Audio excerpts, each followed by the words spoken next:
அடுத்த கேள்வி பெண்கள் பகுதியிலிருந்து. முஸ்லிம் அல்லாத சகோதரிகள் யாராவது கேள்வி கேட்க விரும்பினால் அவர்கள் கேட்கலாம். ஆம், நான் டாக்டர் லியோனி சாலமன். தங்கள் விவாதத்தை கவனித்துக் கொண்டு வருகின்ற போது எங்கோ என் கவனம் சிதறிவிட்டது. கடவுளுக்கு வடிவிலக்கணம் சொல்கின்றவர் கடவுளை நன்கு அறிந்தவராக, தெளிவு புரிந்தவராக இருக்க வேண்டும் என்று குறிப்பிட்டதாக நினைவு. ஒரு பொருளை அதன் உற்பத்தியாளர், தயாரிப்பாளர், உருவாக்கியவர்தான் அதற்கான வடிவிலக்கணத்தை அமைத்திட முடியும் என்று நீங்கள் சொன்னீர்கள். அதற்கு திருக்குரானிலிருந்து நிறைய விஞ்ஞானம் சம்பந்தப்பட்ட உதாரணங்களையும் தந்தீர்கள். இங்குதான் எங்கோ என் கவனம் சிதறிவிட்டது. நீங்கள் சொன்ன உதாரணங்களிலிருந்து ஒரு பொருள் பற்றிய வடிவிலக்கணத்தை அதன் உற்பத்தியாளர் அல்லது தயாரிப்பாளர்தான் தர வேண்டும் என்ற அவசியமில்லை என்று தெரிகிறதே. நீங்கள் குறிப்பிட்டதில் எனக்கு ஒன்று மட்டும் புரியவில்லை. புத்த துறவி கூட நுண்ணிய அணுக்கள் பற்றியும் சொல்லியிருக்கிறாரே, அதற்கும் கடவுளுக்கும் சம்பந்தம் இருப்பதாக அவர் கூறவில்லையே. நான் இப்போது ஏக குழப்பத்தில் இருக்கிறேன். தயவு கூர்ந்து தெளிவுபடுத்துங்கள். சகோதரி சில கேள்விகளை கேட்டிருக்கிறார். அவர் குழப்பத்தில் இருக்கிறார். கடவுளை பற்றிய வடிவிலக்கணம் தர முற்படுகிறவர் கடவுளை நன்கு அறிந்தவராக இருக்க முடியும் என்று நான் சொன்னதாக சொல்கிறார். நான் அப்படி சொல்லவில்லை. கடவுளை தெரிந்து கொள்ள வேண்டும் என்றால் அவரது வடிவிலக்கணத்தை தெரிந்து கொள்ள வேண்டும் என்றுதான் நான் சொன்னேன். வடிவிலக்கணம் தர முற்படுகிறவர் கடவுளை நன்கு அறிவார், புரிந்து கொண்டவர் என்று நான் சொல்லவே இல்லை. இப்பொழுது நான் இதை ஒரு புத்தகம் என்றால் இது புத்தகம் இல்லை என்று மறுக்க வருபவர் புத்தகத்தின் வடிவிலக்கணத்தை அறிந்திருக்க வேண்டும். அதை அவர் அறிந்திருக்கவில்லை என்றால் இது புத்தகம் இல்லை என்று அவரால் சொல்லவே முடியாது. ஆகவே ஒருவர் கடவுளே இல்லை என்று சொன்னால் அவருக்கு கடவுளின் வடிவிலக்கணம் தெரிய வேண்டும். ஆகவே நீங்கள் குழப்பத்தில் இருக்கிறீர்கள் சகோதரி. யாராவது கடவுள் இல்லை என்று சொன்னால், நாத்திகர் ஒருவர் கடவுள் இல்லை என்று சொன்னால், அவரை பொறுத்தவரை கடவுளின் வடிவிலக்கணம் என்ன என்பதை நான் தெரிந்து கொள்ள விரும்புகிறேன்.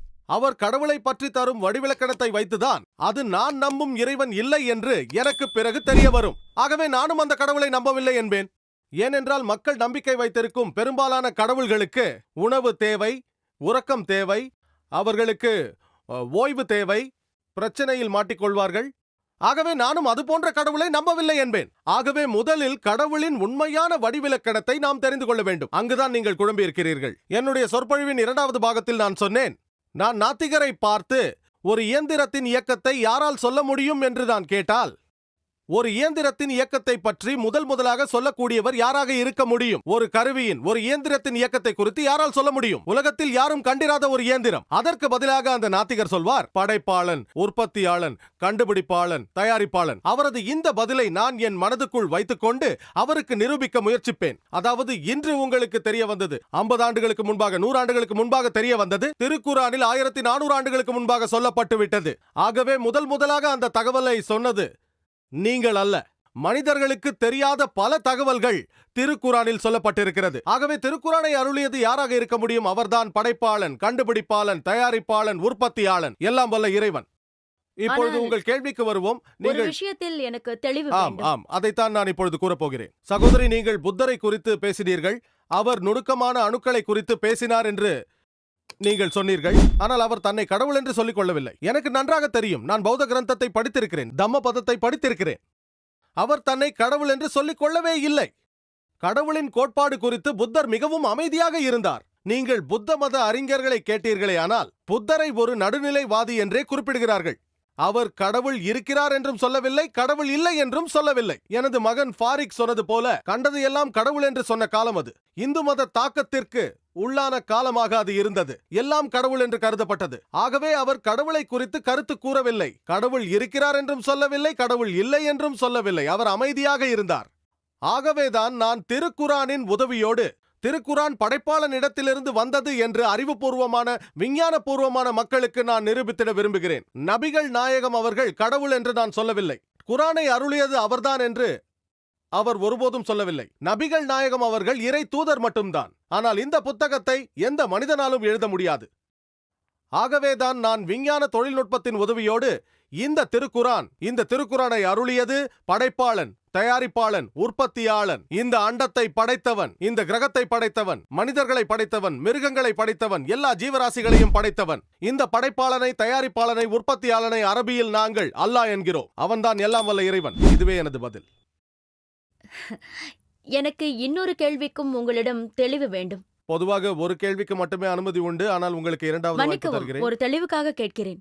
குரானிலிருந்து நீங்கள் இறைவனுக்கு வடிவிலக்கணம் தந்தது போல பிற வேதங்களிலிருந்து எங்களால் தர முடியாதுதான். இருப்பினும் அனுபவ ரீதியாக, விஞ்ஞான ரீதியாக கடவுளை வரையறை செய்ய முடியாதா? சகோதரி, திருக்குரான் அல்லாத வேறு எதிலிருந்தும் இறைவனை பற்றிய சரியான வடிவிலக்கணத்தை பெற முடியாது. நீங்கள் கடவுளை குறித்த ஒரு வடிவிலக்கணத்தை கொண்டு வந்தால், அதை நாம் பயன்படுத்தி பார்த்தால் அது அரைகுறையாகத்தான் இருக்கும். அந்த ஒரு நபரை கடவுளாக ஏற்றுக்கொள்ள நமது பகுத்தறிவு இடம் கொடுக்காது. ஒரு உதாரணத்திற்காக சொல்கிறேன். நீங்கள் வேதாகமத்தை படித்தால் அதில் இருக்கும் வசனங்கள் தெளிவாக இருக்கின்றன. ஆனால் கிறிஸ்தவ சபை என்ன சொல்கிறது? இயேசு கிறிஸ்து, அவருக்கு சாந்தி உண்டாகட்டும், அவரை கடவுள் என்கிறது. இயேசு கிறிஸ்து ஒருபோதும் தன்னை கடவுள் என்று சொல்லிக் கொள்ளவில்லை. யாராவது ஒருவர் மொத்த வேதாகமத்தில் இருந்து இயேசு கிறிஸ்து தன்னை கடவுள் என்று சொல்லிக் கொண்டதாகவோ இல்லை தன்னை வணங்கும்படி சொன்னதாகவோ எனக்கு நிரூபித்து விட்டால், உறுதியாக சொல்கிறேன், ஜாகிர் நாயக் என்ற நான் இன்றே கிறிஸ்தவ மதத்தை ஏற்றுக்கொள்கிறேன். நான் எனது மற்ற முஸ்லிம் சகோதரர்களின் சார்பாக பேசவில்லை. நான் சமயங்களை ஒப்பிட்டு பார்க்கின்றவன். எனக்கு தெரியும், எங்கள் நம்பிக்கை என்னவென்றால், கிறிஸ்தவ சமயங்கள் அல்லாத சமயங்களில் இஸ்லாம் மட்டும்தான் இயேசு கிறிஸ்து, அவருக்கு சாந்தி உண்டாகட்டும், அவரை நம்பும்படி கூறுகிறது. அவர் ஒரு சக்தி வாய்ந்த இறை தூதர் என்று நாங்கள் நம்புகிறோம். அவர் ஒரு மேசியா, அதாவது கிறிஸ்து என்று நாங்கள் நம்புகிறோம். இறைவனின் அனுமதியோடு மரித்தோரை உயிர்த்தெழுப்பினார் என்று நம்புகிறோம். இறைவனின் அனுமதியோடு பிறவி குருடர்களையும் தொழுநோயாளிகளையும் குணப்படுத்தினார் என்று நம்புகிறோம். இதில் கிறிஸ்தவர்களும் முஸ்லிம்களும் ஒத்துப்போகிறார்கள். ஆனால் இயேசு கிறிஸ்து, அவருக்கு சாந்தி உண்டாகட்டும், அவர் வெறும் இறை தூதர் தானே தவிர இறைவன் இல்லை என்று சொல்கிறோம். பிற மத வேதங்களில் நாம் பார்க்கும் வடிவிலக்கணங்கள் மனித அறிவை திருப்திப்படுத்துவதாக இல்லை.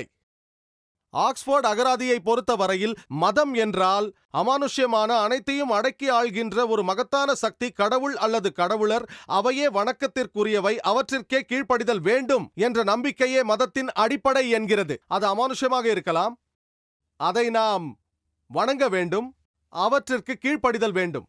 நாம் வணங்க வேண்டிய, கீழ்ப்படிய வேண்டிய ஒரே ஒரு நபர் யார் என்றால், என்னை பொறுத்தவரையில் அது படைப்பாளன்தான். அவனே மேலானவன். எவ்வளவு சிறந்தவனாக இருந்தாலும், எவ்வளவு பரிசுத்தவனாக இருந்தாலும், எல்லாம் வல்ல இறைவனை தவிர நாம் வேறு எவரையும் வணங்கவே கூடாது என்பதை நான் உறுதியாக கூறுகிறேன். இதுவே எனது பதில்.